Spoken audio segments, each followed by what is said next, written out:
Good morning. So we're on another deer hunt today. Back at the same place where we shot the 8-pointer and the pig about 3 weeks ago. Just a solo mission this time. Heading way up the top again. So we'll see how we go. One of the tips for bush stalking is if you're going to go bush stalking, you really need to be in the bush at first light. People that go at 9 o'clock in the morning are wasting their time. You want to get there as early as possible. You've got the best chance of catching a deer lower down, and then when you do climb up, the wind is coming straight down here. So I got the wind perfect to climb up high, but as soon as the sun comes up and the day heats up, the wind will start going back up. So you want to get as high as possible. So then when you do hunt back down, the wind will be in your face. So that's the tip of the morning, one of the tips of the morning. And yeah, we're actually going to go for a stag. So even though they won't be roaring now, the tip to get stags in the bush outside the roar, they will be very high. They will be up at the head of creeks and in the basins and terraces on top of ridges.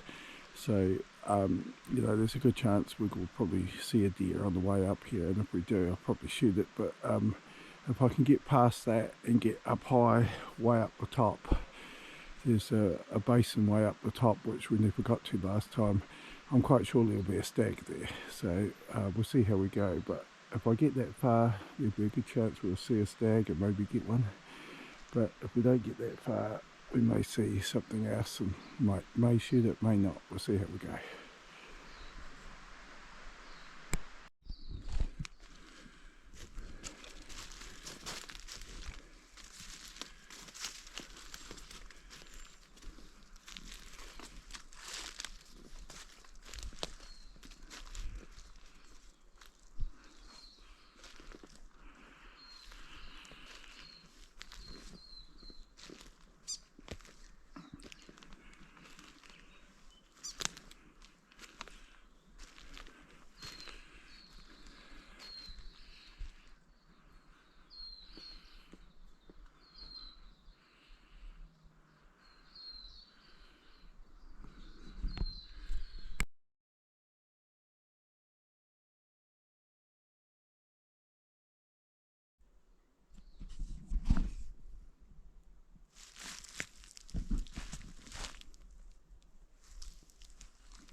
Wow,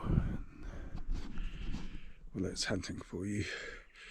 As you can see, I've made it to the top, very top of this ridge, and I've just seen dead fresh stag shits, and I'm thinking everything's going to plan, and then just over there was a hind and a fawn, and I just didn't see it, and it smelt me, I think. It took off and barked its head off, so it's probably stuffed this area now. But the stag would have been here somewhere. The stag wasn't with the hind. Didn't hear the stag crash off or anything, but that barking probably hasn't done anything any good. But exactly how I thought it was going to play out. If you get to the top here, you're always going to get or see a deer, and sure enough, but the stag wasn't here, right here where I am. But you know, if I had a bit of luck, could have got a deer if I saw the hind in time. Nearly could have shot the fawn, but I decided not to. So now we're at the top, we might go and have a look for the stag along the top here. But that barking from that hind is probably stuffed. There's just some hind shit here. Quite a lot of sign up the top here. There was no sign for the last 10 minutes, but as soon as I got up here, there was sign everywhere. And of course, the the hind and the fawn was here, but the stag's here too because the shit's dead fresh. But I would have heard the stag crash off if it was here as well. So the stag must be a wee way away. It just depends where the stag is.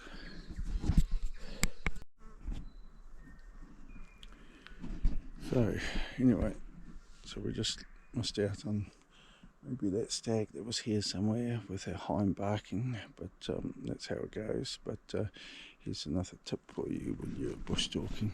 If you come to like a new place like this and you want to have a look, and you obviously stop and look. Don't just stand in the open. You know, you're far better off standing next to a tree like this and then spend a few minutes having a look around, because apart from the tree giving you a little bit of cover, at least if you see an animal you can just lean against the tree to shoot and have a nice steady shot. If you're standing out in the open out here and all of a sudden you see a deer just over there staring at you, you're going to have to freestand and shoot. And even though that's okay, it's a lot easier if you've got a tree to lean against to get a nice steady shot and make no mistake. So that's always a useful hint when you're walking through the bush, and every time you stop to look, just don't stop anywhere. Have a look at the nearest tree and stand next to that, so you got a little bit of cover and you got something to shoot against. I've certainly helped me shoot a few animals at a further distance with a nice steady shot without having to move, because sometimes freestanding doesn't always work. But I'll try and head back this way, I think, and try and hunt our way out. Trouble is, the good thing is that hind barking was so high up here, it won't scare anything further down, but it's probably definitely scared the stag that was with. And so we'll see if we can get a meat animal maybe on the way out.